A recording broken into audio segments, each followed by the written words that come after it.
Hi, and thank you for joining us for the You're Not Behind and Alleviating Other Homeschool Fears session. I am Sunny, and I'm being joined by one of our Sonlight mentors, Anne, today, and we're going to talk about what to do when you feel like you're behind, and then several of the other homeschool fears that people often come up to, and we'll give you some resolutions and suggestions for those. But before we get started, Anne, would you like to introduce yourself and tell us what you do when you're feeling behind, or if there's ever been a situation where you felt like you were really behind, what you did to get out of that? Okay, well, hello, I'm Anne, and I recall one particular school year where we were doing a co-op on Fridays, and so I decided to do our school just 4 days a week, even though we were on a 5-day schedule. And just like, oh, it's fine because we can go at our own pace and everything. But then honestly, by the end of that year, I really did feel a little bit behind, because I think we should have done, a little bit more on some of those Fridays. But that being said, my kids are now in college and high school, and there was no such thing. I did not need to be concerned about that. Yeah, absolutely. I agree. I know I love to do the 5-day as well, even though, logically, I know I probably should do the 4-day, but I just love all the books. And so, yes, I have definitely been in that situation. I was actually telling a mom just yesterday that some years I finished the first week in May, other years I finished school the last week in July. In the state I'm in, you have a full calendar year. So really, it is up to you. And even if you feel like, oh my goodness, I'm never going to get done, remember that it's your schedule. You get to create it and you can stretch that out. So let's talk about that, though. Is there ever a time that you truly do get behind, or what do you do if you've fallen so far behind? Maybe, a major crisis in the family happened and you just have not been able to do school at all. What do you do to move forward? Oh man, yeah. Although I've been there and done that for all the things, so I'm trying to think, well, where do I even start? Uh, but talking about just being behind in general, I think sometimes people think, oh no, my child is at whatever level of math, and that's behind. And what do I do? Well, for so many things, when your kids are younger, you have to go at their own pace. There is no point in pushing too hard to get too far too fast, because that's not the way to make the progress. Really going at your child's pace is the way to make the progress. So there is no such thing as being behind, because they are just working at their own level on each individual thing. So when life happens, when you move, when the baby comes, when there's a death in the family, there's so many things that happen in life that can totally disrupt, the amazing routine that you had. It was just perfect, and then bam, something happens. Um, it's happened to me several times. Once 4 years ago, I was basically gone every weekend for a few whole weeks at a time, dealing with some family matters. And my kids were in 7th and 9th grade. So they were old enough to stay at home while their dad went to work, which was great. But they were not old enough, independent enough to do anything like math on their own. And so for a really long time, they just didn't, do their math, but they kept up with some other things while I was gone. And we ended up finishing math in June or July that year.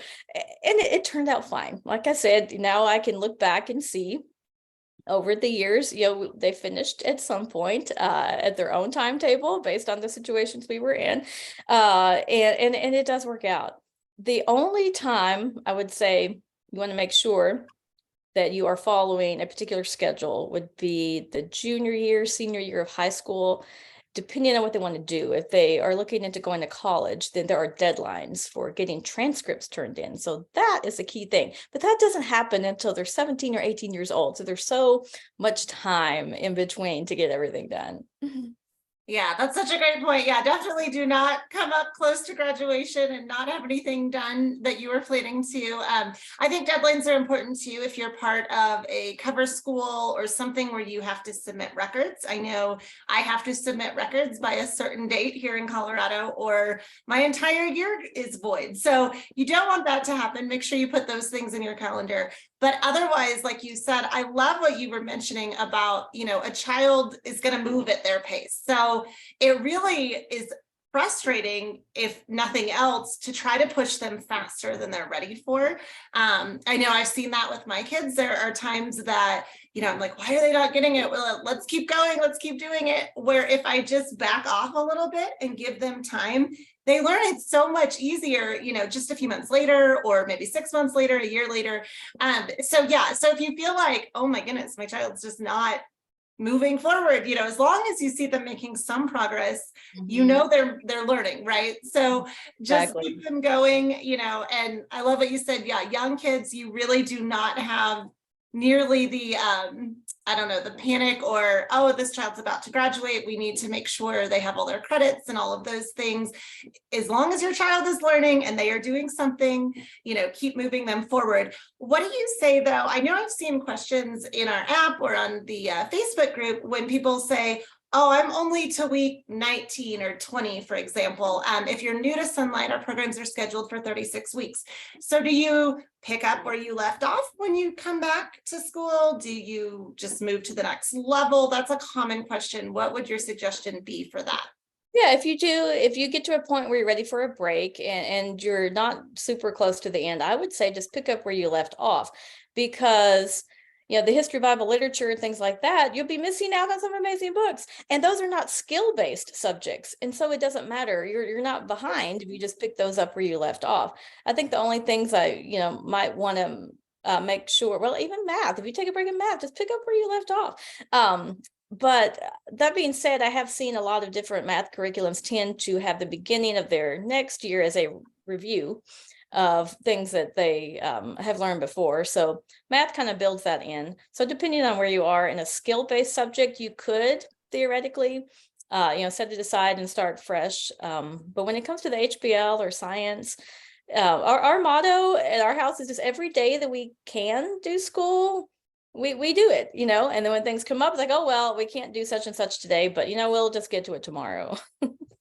Yeah, and that's kind of my approach too. If there's a day where we have nothing going on, well, let's knock out as much as we can, because there will be those days where somebody comes to town and you want to spend time with them, or something completely spontaneous happens, and then you don't have to feel guilty about setting aside school. And I agree too. In our house, we just pick up where we left off. We don't want to miss any books. I think review is great, but if it's been a little while since the child's done something, if they go back right to where they left off, to me, that's always worked out better with my kids.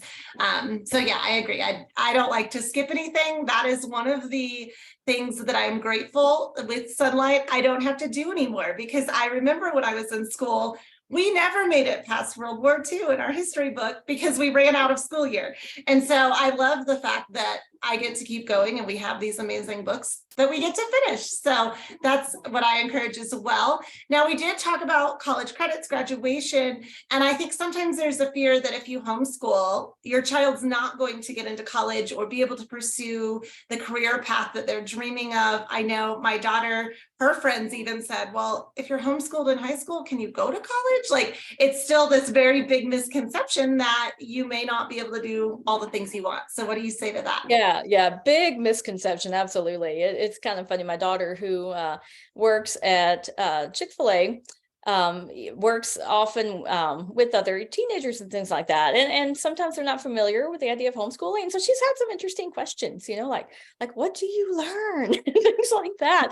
Anyway, it's really funny. But speaking of working a job like that, I think that homeschooling gives your children the flexibility that they need to look at their own interest and to have the flexibility to do things that will help them get to their career choice, or maybe going to college and things like that. Because of that flexibility, my daughter is able to work the lunch rush, which is when they really need her to be there, and she can do school around that. And other things, let's see. So my son, he didn't end up with a job in high school, but he did scouts. So honestly, if you're doing scouts, all the way to Eagle, which he did, that really is, a part-time job. So in high school, I wanted my kids to be able to have something extra, besides school, to have, to be able to say, that I'm a committed person, I do more than just, my school books. And they have been able to find a way to do that works with their schedule because of the flexibility of homeschooling. And I think being able to explore your interests like that definitely is helpful. Another personal story, my son, he's now finished his freshman year in college. He's doing political science. And because of our flexibility and because of his interests in high school, he took off of all school for 3 whole weeks and worked at the early voting at the 2020 elections. And 12 hours a day sometimes doing this. And then he got to work as an election judge at a precinct, and this really cool opportunity because we homeschooled. So instead of the mindset, oh, my kid's just at home, how are they going to be prepared for the future? You can absolutely take advantage of so many things that they actually could not do if they were, in a school building from 8 to 3 every day. Yeah, that's a great point. And I remember even back when I was in school, a lot of my peers that I met in college had been homeschooled all the way through high school and were there back then. So it's not like this is a new thing, homeschooled kids going to college. And of course, now, that I work in the homeschool world, I talk to kids all the time that are going to college or pursuing their careers.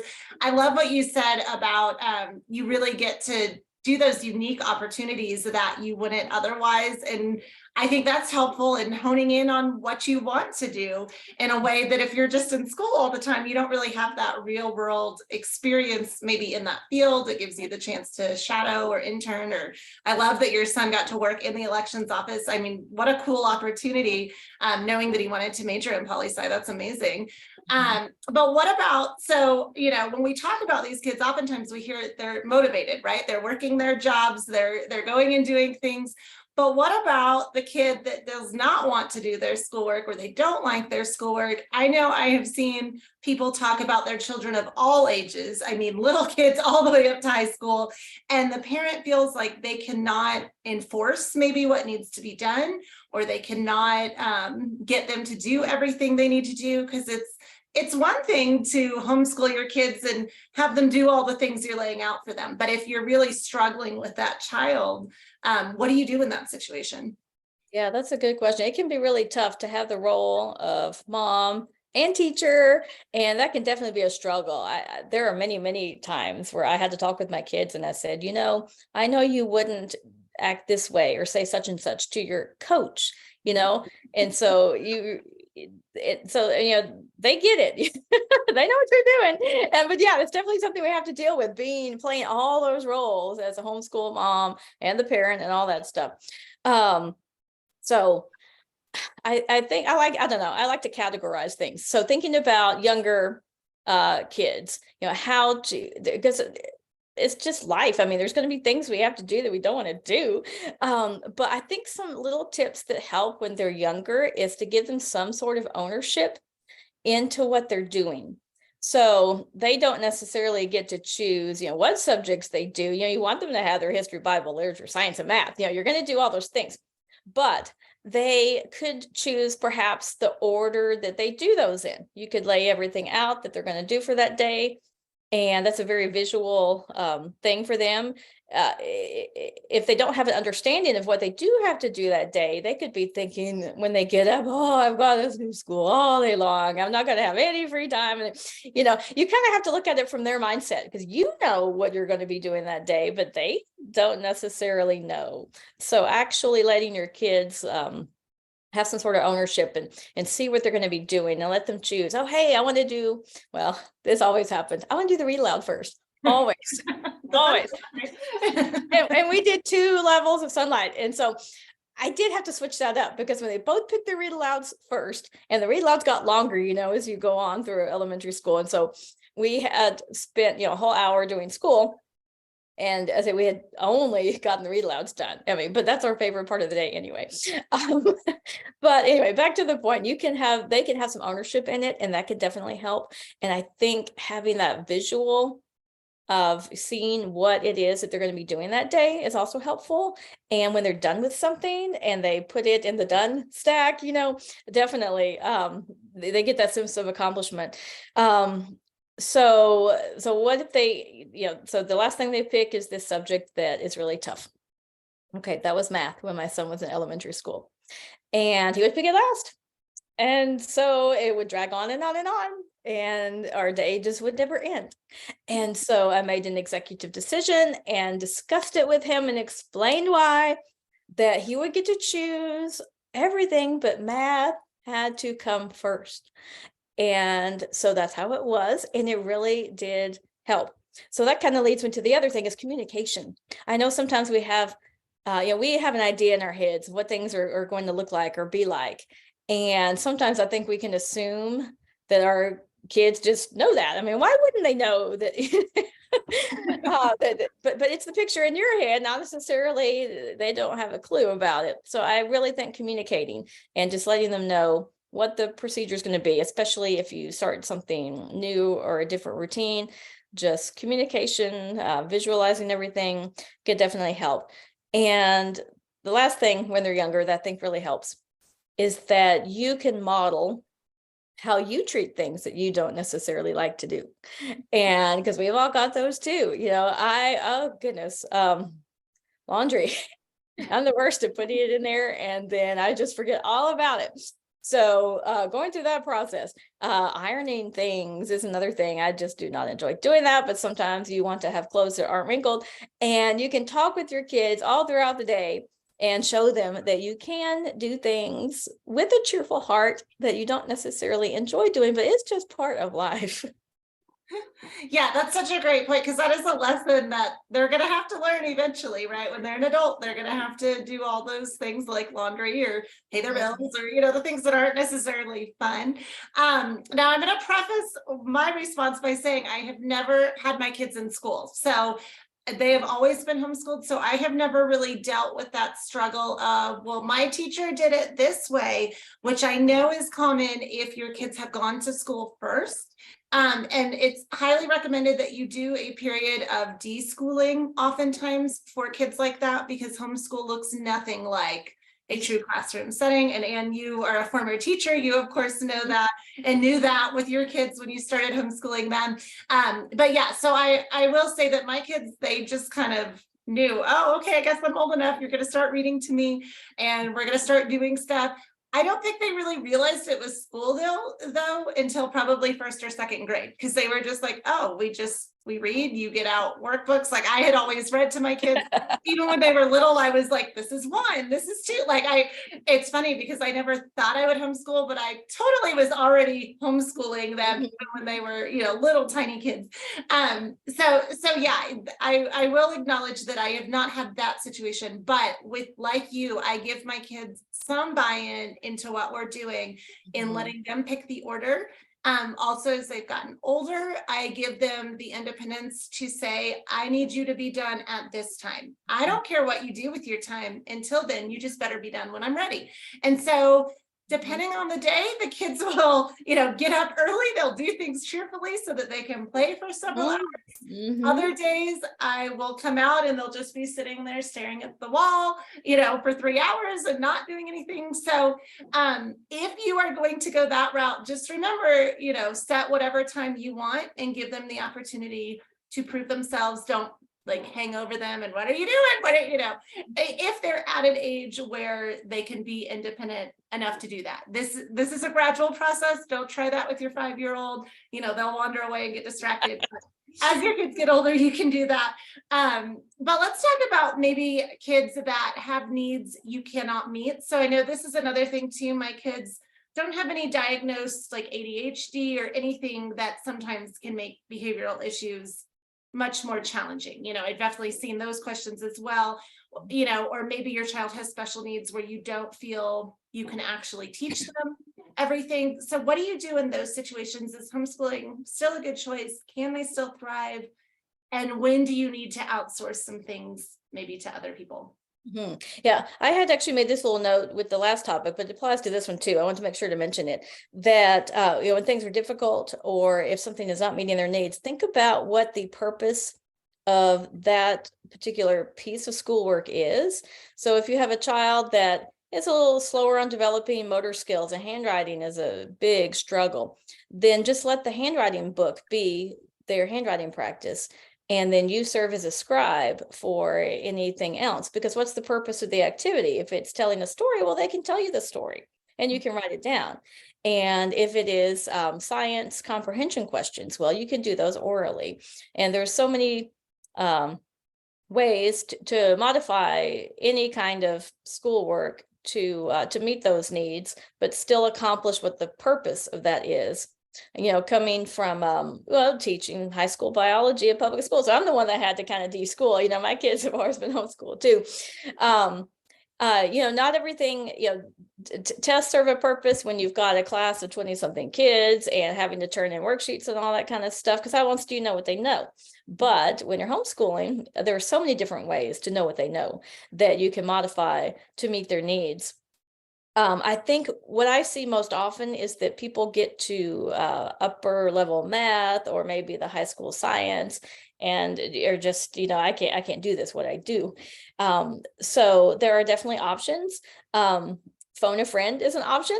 I do have a couple of friends that will call me, take a picture of a math problem or something, or something with their science experiment and say, and this isn't working, what's going on? And I'll help them out. And so, or if English, is not your strong point, you could have a friend look over something that your child has written and just use your community to help you out with things like that. Let's see. Sometimes outsourcing classes is something to think about when they get to high school. And dual credit at a community college is a good idea. I think one of the hardest things to teach is foreign language. And so if you have, a way to outsource that can be helpful. So yeah, keep dual credit in mind too, for high school. So use your friends. Let's see. I'm losing track of my thoughts. So yeah, phone a friend and potentially, look at something like dual credit when they get into high school. I personally did that with my son because I had been his only teacher, since he was 3 years old, when we started preschool. So I had him do the composition 1 and composition 2, just so he did have somebody else grading things for him. And it really was a great experience and a good little intro before he went off to school. So that just worked out great. Yeah, I agree. Like you said, even if you're just doing it for exposure or college credit for a high schooler, I've also heard of people doing things that are best done in a group, like maybe a science experiment or something in a co-op setting or something like that, so that if you don't want to dissect the frog on your kitchen counter, you can send the child to go do that with lab partners. So yeah, absolutely. There are so many homeschooling resources out there. If you're new to homeschooling though, and you don't know anyone that's homeschooling, definitely get into our Sonlight Connections app and our Facebook group, because people all the time, like you said, will take a picture of a math problem and say, the answer says this, but I don't know how they got that. And then 10 people will chime in walking you through the steps. Or, I don't know what to do about my child who is doing this. Has anyone experienced that? And you have a whole host of people that jump in and, oh yes, I've been through the same thing. My child is like that. Here's what's going on. And so, yeah, absolutely find your local community if you have one. But even if you think you are the only homeschooler in your area, 1, you're probably not, but 2, there is a great online community as well. So take advantage of that for sure and ask questions. Also, Sonlight's advisors and mentors are in those places too. So if you have very specific Sonlight questions, we can get all of that information for you. Right. Yeah, and talking about the different needs you may have. Definitely ask out on the app. If you have a dyslexic child and even though Sonlight is literature based, it works amazingly well for dyslexic kids. So you can pop on there with questions, and there will definitely be feedback about how to work with different situations and how to modify things. Way back when my son was 2nd grade, and I was thinking he should be able to do this creative expression assignment. And he couldn't really write down what he was thinking. And I taught high school biology. Okay. So, I don't necessarily know, what the, younger kids are supposed to be able to do and win, all that kind of thing. But of course, I do know it's very variable at younger ages too. So I hopped on the Sonlight forums, which was, the app back in the day. And immediately got the most amazing advice. Okay, I was not the only one in this boat, which was comforting to know. It is not just my kid that is struggling with this. And especially younger kids, especially boys in general, do progress with those skills a little bit later than others. Is very variable. So I got the suggestion to serve as scribe, which I mentioned earlier, for certain assignments, and it was fantastic. It just worked great. So definitely reach out to the community. Yeah, because people, you're not the only one that has had whatever particular thing is going on. And so there are people with advice about how to modify assignments and things like that. Definitely. Yeah, and you bring up that great point about scribing. My son's in 3rd grade and I still scribe most of his language arts assignments. It's funny because he has beautiful handwriting, but if I say, write me a story, his brain is moving so fast in the story that for him to translate that to actually writing it down, he gets so frustrated with, okay, well, how do I spell this word? And oh, I forgot what I was going to say. And yeah, like you said, boys especially, but if you've got a creative child that just wants to run forward in that story and their written skills are just not quite at that level yet, scribe for them. Or same thing with the science questions. I mean, if you look at even like the kindergarten level science questions and think that kindergartner is supposed to write all of that. I mean, it's pretty advanced. So, I mean, my husband and I, whoever is leading science for the day, we will sit there and we just call out those questions. And then, if there's something like a matching assignment or circle the answer, he likes to do those. But if it's an actual answer that he has to write out, I still help him with that. So yeah, we did that too. In fact, I remember the year that I had them starting to write there. It was 6th grade when I had them starting to write their answers in on the actual worksheets, because the point of it was comprehension. That doesn't mean they have to, write everything. They can totally do it orally is great with those science worksheets. Yeah, absolutely. And I know if I felt they needed to look at the grammar, I might write it out and then have them copy like a paragraph or something. So yeah, there's great ways to modify that. Also, be planning and expecting, if you're homeschooling multiple children, that they are going to learn different things at different rates. I made the cardinal mistake of thinking that my firstborn was the standard and all kids learned at that rate in all those subjects.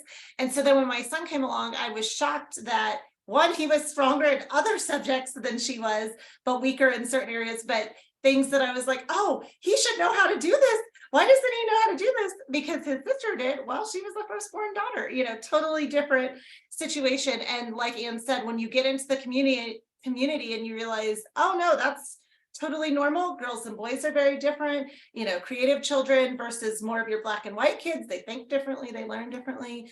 But like you said, Anne, with dyslexia, Sonlight still works very well with kids who have dyslexia because you as the parent are reading. So you can learn through stories no matter what's going on. So get in there, get suggestions and help for your situation. But we can tell you, now with older children as well, that when you get to the other side, you realize, oh, it really did work. So that's important to remember. But I think it's common at least once, probably multiple times, if you're homeschooling for any period of time, to feel like you're failing at something or you're ruining your kids in some way. So what do you say to that? When people really just feel like this is not working out, what do I need to do? That's a good question. That's honestly, that's what I felt when my son was in 2nd grade and he couldn't do his assignment. I have failed him. So I think my top advice for that is to reach out to the community, and you will see that you are, you're not alone, and the struggles you're having are not uncommon, because, homeschooling year after year is not a cakewalk. It's not, it's not something that you're just going to breeze through. I think it's important to keep your goals in mind. My goal for my firstborn in preschool was to learn to hold his pencil correctly. And that's honestly the goal I had. So we had his Handwriting Without Tears book, and we worked on that. And then at the end of that preschool year, I looked at him and looked back from where he came from, and he made progress. Yeah. This is very good. And so keep some realistic goals in mind. And as you're going through the trudge of every day, after some time passes, stop and look back and see, what things were at the beginning, how they wrote at the beginning, all the spelling words they've learned, and just see the progress, even when it feels like you're trudging through. Progress is being made. So I think it's really important to keep that in mind. And sometimes just take a break when you need to, if things are getting tough, just take a break and pick back up again. Because when you come to the end of the journey, which, I know I'm so close to it, I just don't like to think about it. Starting with preschool with my kids and now having one graduated and one going to graduate after the next school year. It's just crazy. So definitely reach out to the community with any problems at all. That really is my top thing, because you're not doing this alone. If your kids are not getting what you think they need, ask about how to modify things, or keep in mind the purpose of the assignment. One thing that I have modified as time has gone on is the language arts assignments, because there is one every single week, and that pace was just a little fast for us. And so when the assignment was based on a book they're reading, let's say it takes 3 weeks to read this one book, and so there's going to be 3 different writing assignments, I would choose one and then have those 3 weeks to work on it. And so it is totally okay. You cannot let yourself feel like a failure because you're not keeping up with all the things, because this of course is using Sonlight in particular. That instructor's guide is there to guide you, but it's not something that you have to stick with so strictly, and you are not failing anyone if you veer from it or adjust it to meet your needs. It is okay. Absolutely. Yeah. We remind people that it's a guide, right? It's not a taskmaster. And I agree, as an uptight type A, when I first opened my first big instructor's guide, so that was probably when we were in kindergarten, I was like, okay, I have to do all these things. There's, this is what I have to accomplish. I'm very achievement oriented. And so goals, I love them, and I love checking boxes and doing all of that.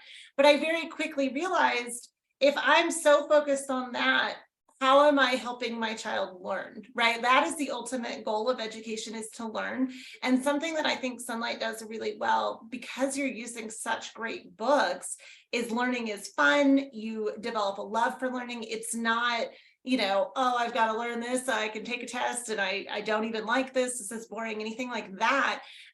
So why, as the parent, do we want to run our kids through everything and check it off, right? If you're a type A, you know what I'm talking about there.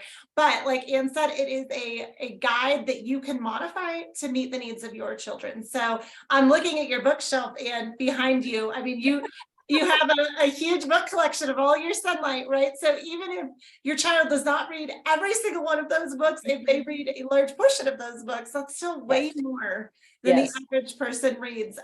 My daughter brought me a statistic. The average adult in the United States, I don't know about worldwide, but in the United States, only reads 12 books a year. And so you are reading way more than that with your kids, even if you are not checking every box, or even if you're scribing for your child or things like that. Your goal is to help them learn. And so that's really what you should keep in your mind. If you, again, feel like you're failing or need help, definitely reach out to the community. We have all been there. We would love to help you. And also reach out to your support network. I think sometimes as homeschool moms, we want to do it all, and we're trying to take on more than we actually can do. Cut back maybe on some of the other things you're doing, or ask your spouse if he wants to do a science experiment or read a book with the kids. A lot of our Sonlight dads love getting involved. They just don't always think of it until you ask them. So, see if there's anything they want to do like that. Or if you have grandma in town and she can come read books to the kids. I mean, what a great bonding experience for them. So yeah, rely on that community and reach out to the Sonlight community as well. But remember, your goal is to teach your child to learn. And like you said, if there's just a little bit of progress happening, they're learning something. So. Any little bitty thing, it's still progress. Exactly. Yeah, even if it's holding a pencil, writing their name, the very small things early on. Before we wrap up, is there anything else you'd like to share, or any advice you'd like to give? Well, this just popped in my head thinking about, when things are tough and you're feeling like you're not, doing very well, perhaps do something to take care of yourself. You were mentioning how we as homeschool moms tend to, yeah, have so much on our plate and to do it all. And so, definitely find something, to take care of yourself, whatever that may be. Some little quiet time in the morning where you have to yourself, some exercise, just getting maybe out of the house by yourself for a little bit, and just keep in mind that God has given you your kids and this role as homeschool mom, and it is a long journey, but it's a wonderful journey, and we are just here to help you through it. Yeah, absolutely. And you mentioned you were wrapping up your homeschooling now, and at the end, it's like, oh, no, we're done. I'm already with a high schooler, like, oh, I don't have much time left. So I think, yeah, when you look back on those memories you made, you're not going to regret the decision to No, homeschool those kids. And not so, at all. yeah, definitely reach out to us if you need anything at all. Like I said, our Sunlight Connections app or a Sunlight Connections group on Facebook are kind of where our online community hangs out. So get in there, or even if you just want to see, people's photos and what are they doing. I get great ideas from people all the time, just by being in the group. So make sure you join us. And Anne, thank you so much for being here today and sharing all these tips and tricks. And hopefully we've alleviated a lot of homeschool fears. But if there's something unique to you and we didn't get to it, definitely reach out to us in the Sunlight Connections group.